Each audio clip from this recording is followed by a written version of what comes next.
السلام عليكم ورحمة الله وبركاته. إن الحمد لله نحمده ونستعينه ونستغفره ونعوذ بالله من شرور أنفسنا ومن سيئات أعمالنا. من يهده الله فلا مضل له ومن يضلل فلا هادي له. وأشهد أن لا إله إلا الله وحده لا شريك له وأشهد أن محمدا عبده ورسوله صلى الله تعالى عليه وعلى آله وصحبه وسلم تسليما كثيرا أما بعد.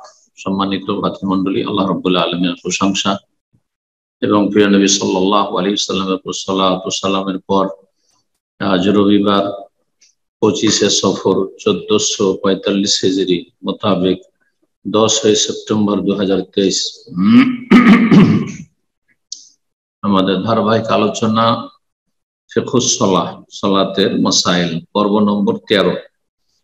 বিষয়বস্তু মসজিদের শিষ্টাচার বা মসজিদের আদব, মসজিদে প্রবেশের বা মসজিদের আদব। একজন মুসলিম মসজিদের আদব কায়দা জানবে এবং সেগুলি মেনে চলবে।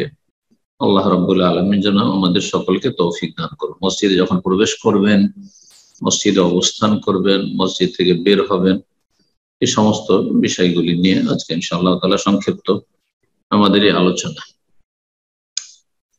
লেখক বলছেন আদাব দুখুলিল মসজিদ, মসজিদে প্রবেশের আদব।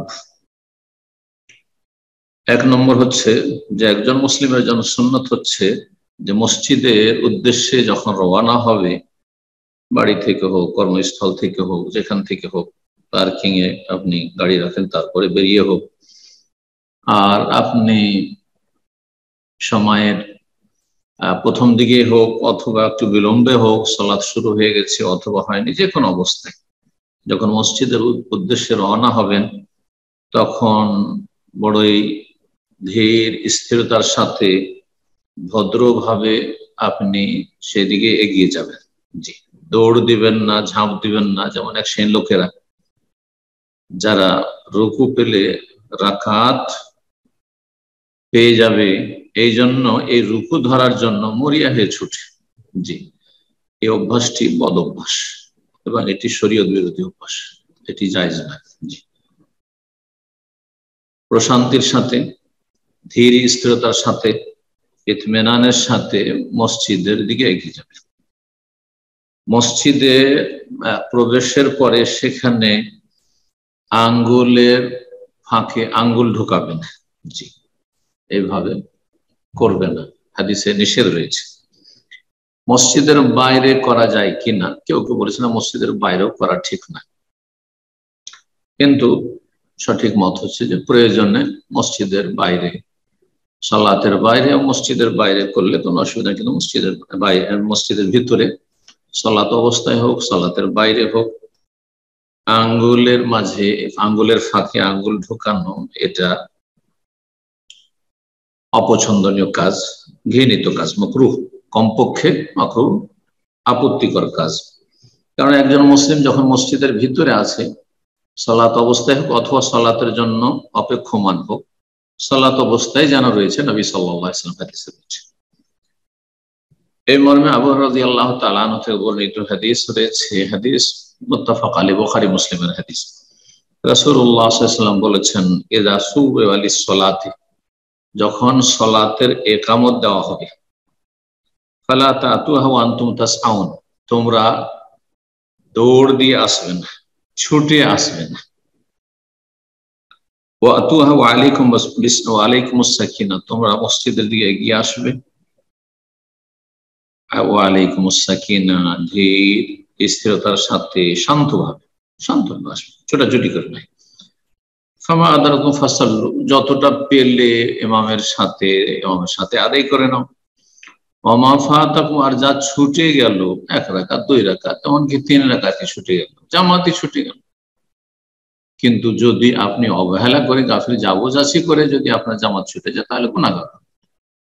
আর যাচ্ছেন প্রস্তুতি নিয়ে, অথবা টাইম সম্পর্কে আপনার সঠিক আইডিয়া নেই, নতুন জায়গায় আছেন, গেলেন জামাত হয়ে গেছে, জানতে পারছেন যে সালাম ফিরতে যাচ্ছে, দেখছেন অথবা শুনতে পাচ্ছেন কেউ দৌড় দিয়ে যাচ্ছে, ঝাঁপিয়ে যাচ্ছে, আপনিও দৌড় দেওয়া শুরু করবেন না, ওটাই ঠিক নয়। ওমা ফাতাকুম, যা কিছু তোমাদের ছুটে যাবে ইমামের সাথে আদায় করতে পারলেন না, ফাতিম্মু, সেটা পূর্ণ করে না। হাদিসে অধিকাংশ হাদিসগুলিতে এই ফাতিম্মু শব্দটি রয়েছে, ইতমাম মানে পূর্ণ করা, কাজা নয় এটি। আর অধিকাংশ আইম্মায়ে কেরামদের মত হচ্ছে এটি, যে যেটা আপনি পেলেন সেটা আপনার প্রথম, ইমামের তৃতীয় চতুর্থ হোক।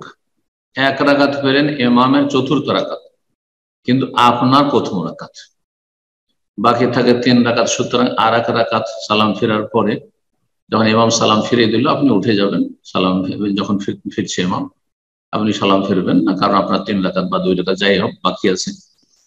উঠে 1 রাকাত পড়বেন, তারপর আত্তাহিয়াত পড়বেন, তাশাহুদ, তারপরে তখন 2 রাকাত পড়বেন। এইভাবে এটিকে ইতমাম বলা হয়। প্রসিদ্ধ হাদিস ইতমাম করতে হবে।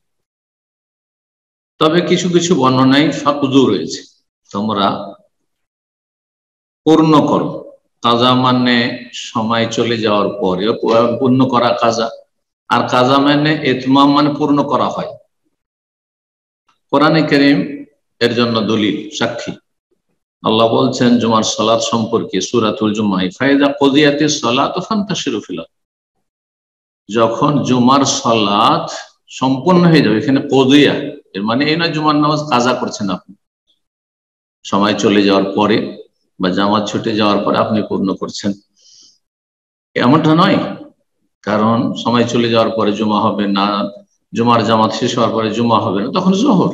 এখানে ফায়দা কুদিয়াতিস সালাত এই সালাতুল জুমআ, জুমার সালাত যখন পূর্ণ করা হবে, তাহলে কাজা মানে এখানে পূর্ণ করা। এইরকমই যে রিওয়ায়াতগুলিতে, যে হাদিসগুলিতে ফাকজু রয়েছে, তার অর্থ হচ্ছে ফাতিম্মু, অর্থাৎ এর ফিকহি মাসলার উপর যে প্রভাব পড়বে এই শব্দের ব্যাখ্যায়, সেটা হচ্ছে যে আপনি যে সালাতটা পেলেন সেটা আপনার প্রথম সালাত।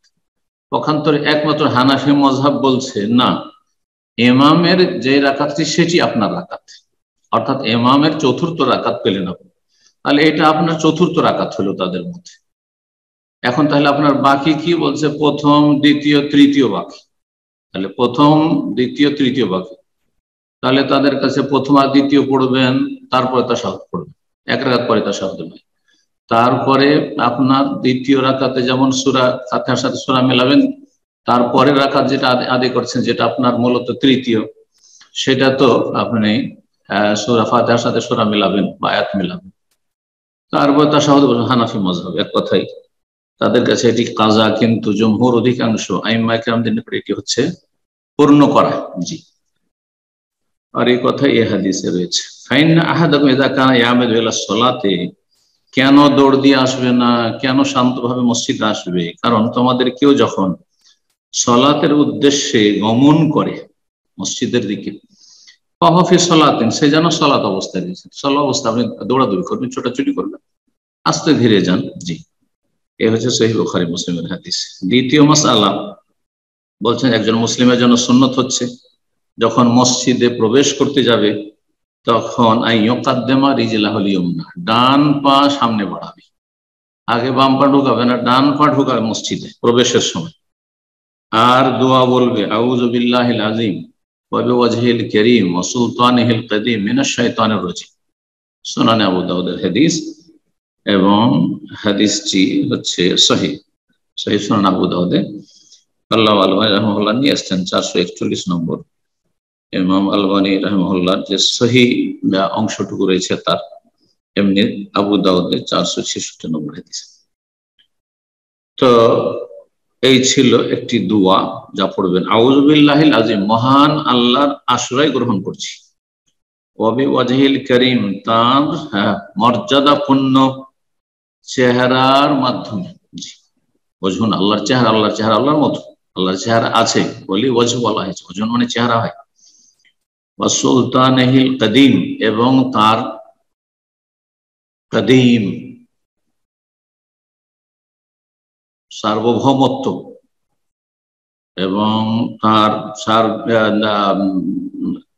কাদীম, কাদীম মানে হচ্ছে প্রাচীন, কাদীম মানে হচ্ছে এখানে আল্লাহর ক্ষেত্রে যার কোনো আদি নেই, অন্ত নেই, শুরু নেই, শেষ নেই, যা সবসময় ছিল আর সবসময় থাকবে।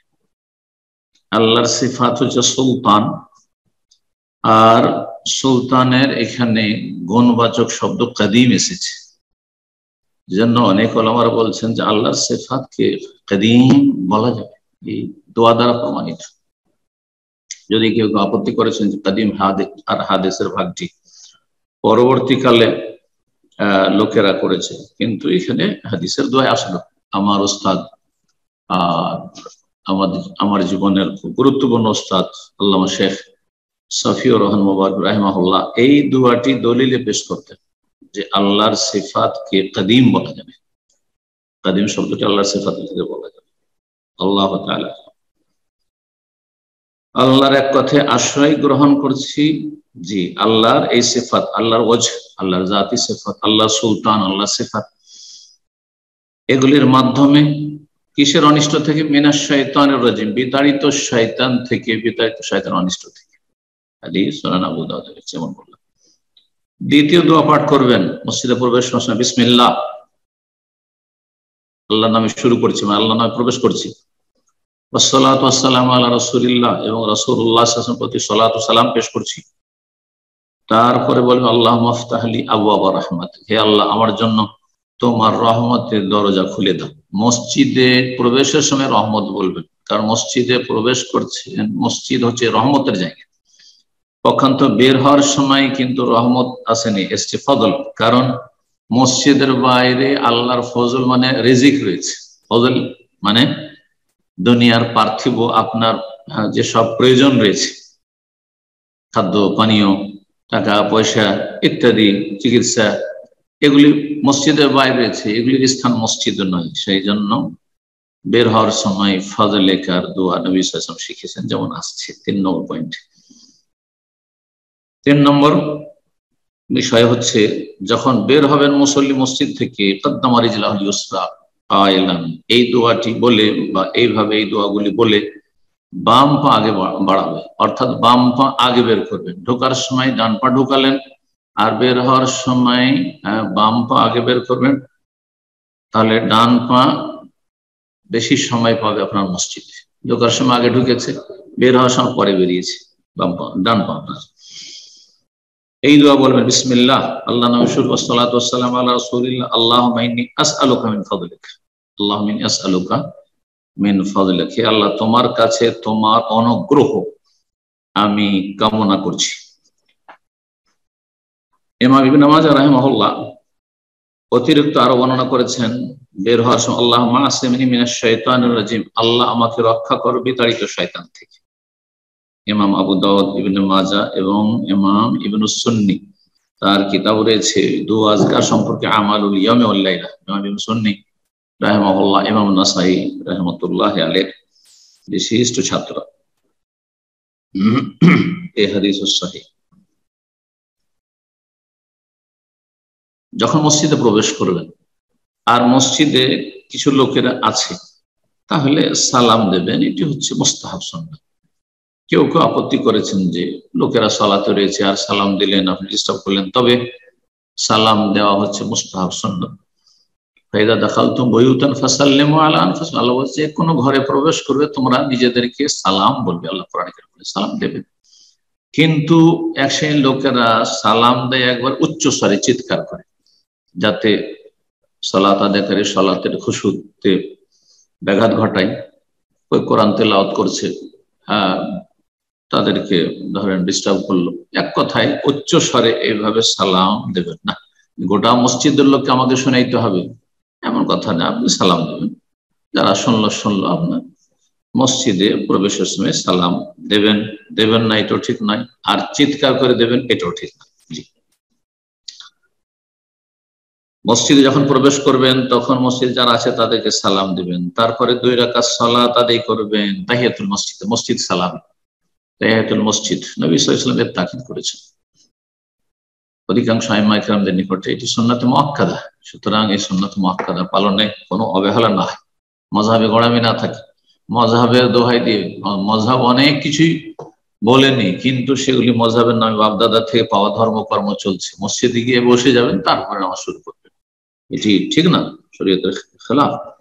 আলা ইয়াজলিস, ততক্ষণ বসবে না, নবী সাল্লাল্লাহু আলাইহি ওয়াসাল্লাম বলছেন ইযা দাখালা আহাদুকুম মসজিদ, তোমাদের যে কেউ মসজিদে যখন প্রবেশ করবে, অতক্ষণ বসবেন হাত্তাই আর কারাকাতে, হাত্তাই উসাল্লি রাকাতে, বিভিন্ন হাদিস রয়েছে। সাহাবী বসে গেছেন, নবী সাল্লাল্লাহু আলাইহি ওয়াসাল্লাম তার সংশোধন করে ছেড়ে দিলেন যে আগামী তার এইভাবে বসবে না বিনা নামাজে। বরং বলছেন তুমি সাল্লাইতা রাকাতাইন, 2 রাকাত পড়েছো না? পড়িনি। জুমার খুতবা চলা অবস্থায়, যেখানে জুমার খুতবা চলা অবস্থায় হানাফি মাযহাবের মৌলভী সাহেবেরা এটিকে নিষেধ করেছে, হারাম নাজায়েজ বলছে, অথচ নবী সাল্লাল্লাহু আলাইহি ওয়াসাল্লামের সরাসরি নাফরমানি। নবী সাল্লাল্লাহু আলাইহি ওয়াসাল্লাম ওই ব্যক্তিকে কথা বললেন না যে যা করলে করলে, আগামীতে কিন্তু খুতবা চললো 2 রাকাত পড়ে বসবে, আর এমনটা করিও না। না, বললেন কম, ওঠো, ফাসাল্লি রাকাতাইন, 2 রাকাত পড়ো তারপর বসো। এর বড় তাকিদ রয়েছে, সুন্নাতে মুআক্কাদা, শুধু সুন্নাত নয়। জি,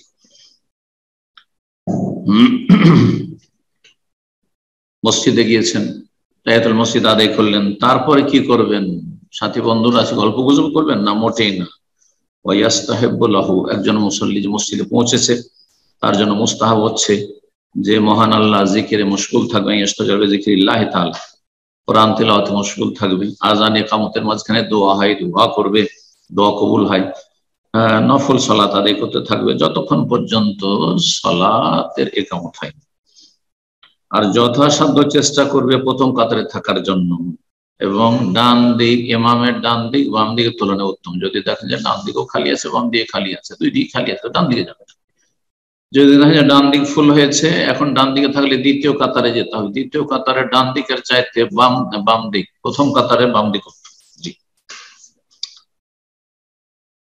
এইভাবে সামনে থাকার চেষ্টা করবেন। অনেক ভাইরা রয়েছেন যারা আগে ভাগে পৌঁছে যান, সময়ের দিক থেকে মসজিদে তো আগে যান, অনেকের আগেই গিয়েছেন, কিন্তু গিয়ে পেছন দিকে হেলান দিয়ে বসেন, এই আর উদ্দেশ্যে দেখা যায়। এটি শরীয়তের খেলাফ কাজ, এটি অনুত্তম কাজ, এই কাজটি করবেন না। 6 নম্বর বিষয় হচ্ছে মসজিদে ঘুমানো। মাঝে মধ্যে মসজিদে ঘুমানো জায়েজ যদি কেউ এর প্রয়োজন বোধ করে, যেমন মসজিদে থাকতে হবে, বাড়িতে জায়গা নেই, অথবা মেহমান এসছে আপনার বাড়িতে, বাড়িতে জায়গা নেই, চলো মসজিদে শুইতে দিলেন, মসজিদ কর্তৃপক্ষ অনুমতি দিলে, কারণ অনেকে মসজিদ কর্তৃপক্ষ হয়তো অনুমতি দেয় না নিরাপত্তার কারণে, সেটা ভিন্ন বিষয়। কিন্তু মসজিদ যদি খোলা থাকে, সারা রাত খোলা থাকছে, যেমন আমাদের দেশে অনেক মসজিদই খোলা থাকছে, অথবা অনুমতি আছে থাকার, তাহলে যার প্রয়োজন রয়েছে, এমনকি মহল্লার লোকেরা প্রয়োজন হলে ঘুমাতে পারে, প্রয়োজন হলে, সব সময় নয়। যেমন কাল গরিব ওয়াল ফকির, যেমন এমন ব্যক্তি আগন্তুক মুসাফির, বাইরে থেকে এসছে, কোথায় যাবে? যে না হোটেলে যান, না হোটেলের পয়সা নেই তার কাছে, মসজিদে থাকবে। সাহাবায়ে কেরামগণ, যুবক অনেকে হানাফি মাযহাব বলছেন না, বয়স্ক লোকেরা, বুড়ো লোকেরা থাকবে, ওই যুবকরা থাকবেন না, কারণ স্বপ্ন তো শুইতে পারে। এগুলি কথা তাদের ইজতিহাদি কথা, যেহেতু তারা আহলুর রায়, তারা ইজতিহাদ, কিয়াসকে, ব্যক্তিগত মতকে প্রাধান্য দিয়ে থাকে অনেক সময় দলিলের উপর। কিন্তু নবী সাল্লাল্লাহু আলাইহি ওয়াসাল্লামের যুবক সাহাবীগণ ঘুমাতেন, এই কথা সহিহ বুখারীতে রয়েছে, হাদিস রয়েছে। প্রয়োজন ছিল তাদের, হিজরত করে এসে বাড়ি ঘর নেই, আসহাবে সুফা ঘুমাতে, তার মধ্যে যুবকও ছিল, বুড়োরা ছিল, সব রকম বয়সের লোকেরা ছিল। মুসাফির ঘুমাতে পারবে, অভাবে, যার কোনো বাড়ি নেই, বাড়ি নেই, বাসা নেই, কিচ্ছু নেই, থাকার জায়গা নেই, রাস্তায় ফুটপাতে একজন মুসলিম পড়ে থাকবে না, কখনো না, মসজিদ জায়েজ। কিন্তু মসজিদকে স্থায়ী ভাবে রাত্রি যাপনের স্থানে পরিণত করা, মসজিদ মাবিতান ওয়া মাকিলান, দুপুর বেলা জোহর থেকে আসর মানুষ প্রতিদিন নিয়মিত বিশ্রাম করছে মসজিদে, আর রাত্রে এশা থেকে ফজর পর্যন্ত ঘুমাচ্ছে, যারা সকালে ঘুমায় তারা সকালে ঘুমাচ্ছে, ইতিকাফ ছাড়া বাকি অন্য লোকদের জন্য নিষিদ্ধ, স্থায়ী ভাবে কারোর জন্য এটি ঠিক নয়, ফাওয়ামানহিউন আনহু, সেটি নিষিদ্ধ। তবে ইল্লা লিমুতাকিফিন, ইতিকাফকারীর বিষয়টি ভিন্ন। ওয়া নাহবিহা, আর এইরকম যদি কেউ হয়, এইরকম কেউ মানে যেমন তালিবে ইলম, মাদ্রাসার শিক্ষক, কিন্তু মাদ্রাসার আপনার থাকার রুম নেই, মাদ্রাসা চলছে, অনেকগুলি মাদ্রাসা আছে, মসজিদেই ক্লাস হয়, মসজিদেই ছাত্ররা থাকছে, বোর্ডিং মসজিদেই, হোস্টেল মসজিদে, আর আপনার সেখানেই থাকছে। তো এইরকম যদি প্রয়োজন হয় তাহলে থাকবে, কিন্তু সারা জীবন এইভাবে মসজিদে কাটাবে, এটা আসলে ঠিক নয়। তারপরে 7 নম্বর মাসআলা, যদি আপনি সালাত আদায় করছেন আর কেউ সালাম দিল, তো এর বিধান কি? বলছেন লেখক, ইয়াস্তাহিব্বু লিমান মাররা বিমা ইউসাল্লিম আলাইহি। দেখছেন যে কেউ সালাত আদায় করছে, মসজিদে হোক আর বাড়িতে হোক সালাত আদায় করছে, বাড়িতে আপনি ঢুকেছেন, আপনার স্ত্রী সালাত আদায় করছে, ছেলেমেয়েরা কেউ সালাত আদায় করছে বাড়িতে, অথবা মসজিদে মুসল্লিরা সালাত আদায় করেছে, তাহলে মুস্তাহাব হচ্ছে সালাম দিবেন। সালাত আদায় করেছে এই অবস্থায় সালাম দেওয়া নিষেধ, খাওয়ার সময় সালাম দেওয়া নিষেধ, এগুলি মন গড়া ফতোয়া। হানাফি মাযহাবে বেশ কিছু তাদের ফতোয়া এরকম রয়েছে দলিলবিহীন, যে বেশ কিছু জায়গায় তাদের সালাম দেওয়া নাকি মাকরুহ। এই জন্য আমাদের দেশে মানুষ যখন খাবার খায় তখন কেউ যদি সালাম দেয় তাহলে অনেক মুরব্বীরা আপত্তি করে, তাদের এটি অজ্ঞতা, দিন সম্পর্কে না থাকার কারণে, যে কোনো অবস্থায় সালাম দেবে। এমন কি কেউ যদি বাথরুমেও থাকে আর আপনি জানছেন বাথরুমে আছে, ওকে জানাইতে হবে আমি এসছি তার সাথে দেখা করতে, যাতে কমপক্ষে জানে আসসালামু আলাইকুম সালাম দেবেন। কিন্তু যিনি বাথরুমে আছেন তিনি উত্তর দিতে পারবেন না সেখানে, কারণ আল্লাহর জিকির পেশাব পায়খানার অবস্থায় জায়েজ নয়, আর সালাম হচ্ছে আল্লাহর জিকির, আল্লাহর কাছে দোয়া করা।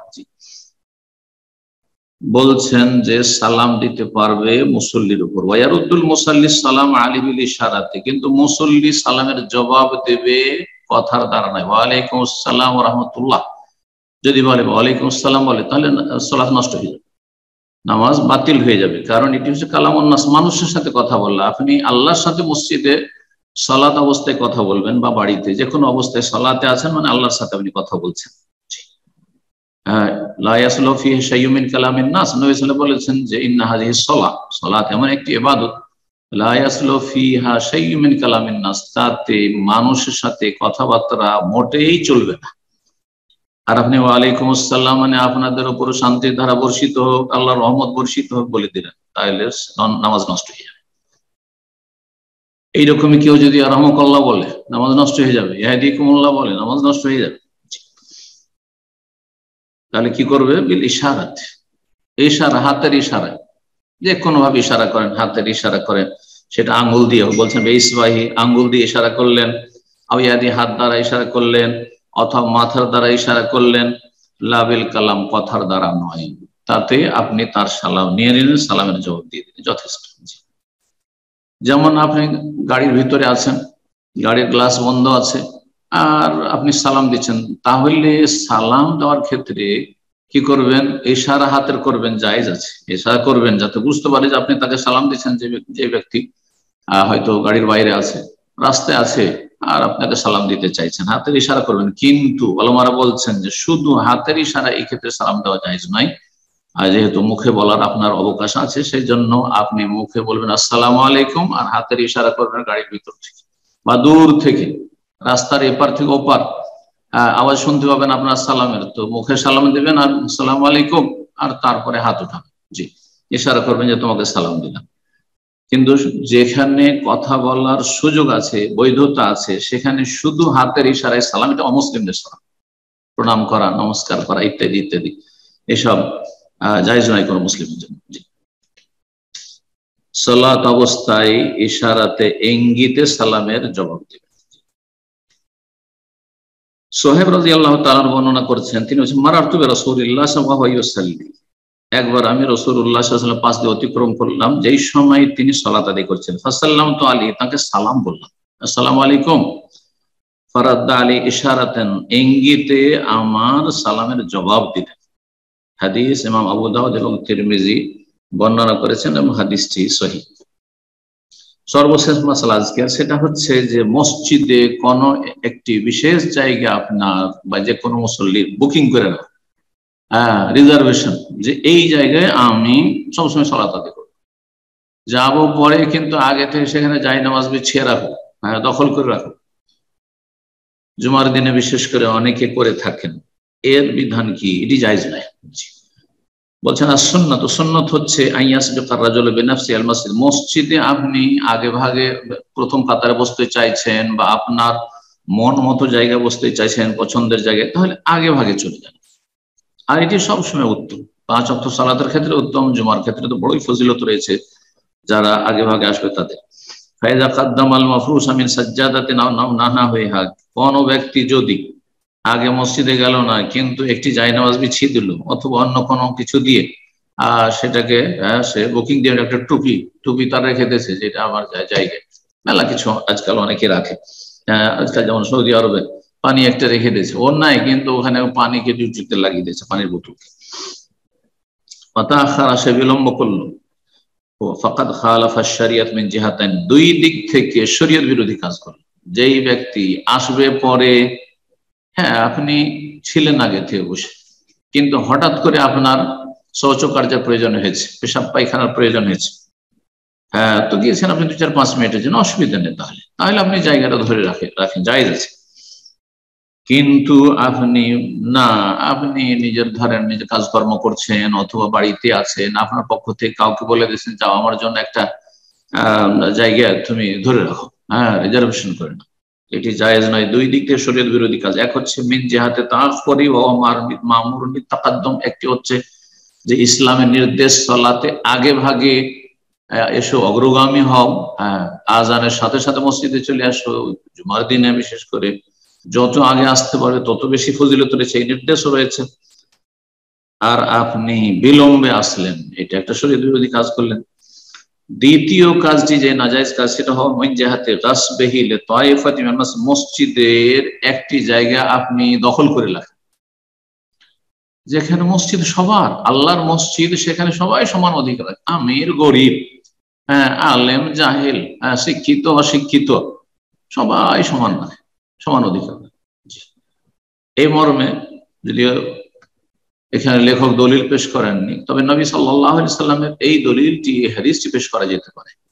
মেনার মাঠে হাজী সাহেবদের অবস্থানের ক্ষেত্রে নবী সাল্লাল্লাহু আলাইহি ওয়াসাল্লাম বলেছেন, মেনা মুনাফু মান সাবাক, মেনা যে আগে ভাগে চলে আসবে তার জন্য, যেই জায়গা যে আসতে পারবে, যেই জায়গায় যে পৌঁছিতে পারে, সেটি তার জায়গা।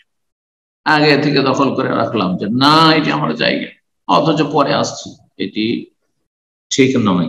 জি, তো বলছে যে মসজিদের বিশেষ একটি জায়গা সে জবরদখল করে রাখলো, ওয়ামানাহি গায়রুহু মিনাস সাবিকিন, যারা আগে ভাগে এসছে তাদেরকে বাধাগ্রস্ত করলো, ইউসাল্লু সেখানে সালাত আদায় করতে, পরে আসলো অথচ প্রথম কাতারে তার জন্য জায়গা রিজার্ভেশন করা হয়েছে, এটা অন্যায় কাজ। তারপরে বলছেন লেখক, ওমান ফারাশ ফিল মসজিদ, মসজিদে ধরেন একটা লোক বিলম্বে আসবে, কিন্তু সে অথবা সে আগে গিয়ে বিছিয়ে চলে এসছে, অথবা তার পক্ষ থেকে কেউ সে জায়গা একটা দখল করে রেখেছে, একটা জায়নামাজ বিছিয়ে বা কিছু, অতাখারা সেই ব্যক্তি বিলম্ব করলো। আর তারপরে কিছু লোকের আসলে দেখছে যে এই জায়গাগুলোতে জায়নামাজ বিছিয়ে রেখেছে বা দখল করে রেখেছে, লোকজন আসছে না, ফালেমান সাবাকা ইলি আইয়ার ফাযালিকা, তাহলে যেই ব্যক্তি আগে ভাগে এসেছে সেই ব্যক্তি ওই জায়নামাজটি উঠিয়ে দূরে সরিয়ে দেবে বা পানি বোতলটা সরিয়ে দেবে সেখান থেকে, ওয়ায়ুসাল্লি ফি মাকানি, সেই জায়গায় সালাত আদায়, ওয়ালা ইসমালে, কোনো গুনাহ হবে না, এটাই নয় যে আপনি তার হক নষ্ট, সে আপনার হক নষ্ট করেছিল, সেই জন্য আপনি আপনার ন্যায্য অধিকার আপনি তার কাছ থেকে নিয়েছেন। তবে একটি বিষয় অবশ্যই খেয়াল রাখতে হবে, সেটা হচ্ছে যে সেখানে ঝগড়া ফাসাদের আশঙ্কা না থাকে। যদি এসে আজকালকার যে মুসলিমদের চরিত্র, ইল্লা মাশাআল্লাহ, যে যেই ব্যক্তি সেই রিজার্ভেশনটা বুকিংটা করে রেখেছিল, সে পরে এসে বলবে তুমি আমার জায়নামাজ গুটিয়ে ফেললে কেন, তুমি আমার জায়গা দখল করলে কেন, অথচ তার জায়গা নয় এটি, সে অন্যভাবে দখল করে আছে। তো যদি ঝগড়ার আশঙ্কা থাকে, অনেকে ফাসাদি লোক আছে, হ্যাঁ ব্যবহার চরিত্র খারাপ, সুতরাং অনিষ্ট থেকে বাঁচার জন্য আর মসজিদে যাতে কলহ বিবাদ না হয়, মনোমালিন্য না হয়, মুসলিম সমাজে ফাটল না ধরে, সেই জন্য এড়িয়ে চলবেন। আরেকটি বিষয় এখানে উল্লেখ করা জরুরি, সেটা হচ্ছে যে ইমাম অথবা মুয়াজ্জিন, ধরেন একটি জায়গা ইমামের পিছনে, সেখানে ইমাম সাহেব আসবেন সুন্নত পড়বেন, অনেক সময় আগে চলে আসেন, অথবা মুয়াজ্জিন আজান দিয়েছেন, আজান দেওয়ার পরে সেখানে আসবেন, তিনি হয়তো মসজিদের কক্ষে বসে আছেন অথবা এদিক সেদিক আছেন, মসজিদের ভিতরেই আছেন, বাসা চলে গেছেন, বাড়ি চলে গেছেন, এমন নয়, তার জন্য একটি জায়গা দখল করা আছে। কারণ অনেকে এসে সেখানেও ঢুকে পড়ে, অনেক সময় মুয়াজ্জিন জায়গা পায়নি, এটা ঠিক না, ঠিক না। এই ক্ষেত্রে মুয়াজ্জিনের জন্য জায়েজ, অথবা ইমাম সাহেবের জন্য যায় যে সেখানে একটি দুটো জায়নামাজ বিছিয়ে রাখবে, যাতে করে সেই জায়গাটিতে অন্য লোকেরা অজ্ঞতাবশত এসে বসে না যায় বা সালাত না শুরু করে দেয়। হাযা ওয়াল্লাহু আ'লাম ওয়া সাল্লাল্লাহু আলা নবিয়িনা মুহাম্মদ ওয়া আলা আলিহি ওয়া সাহবিহি আজমাইন।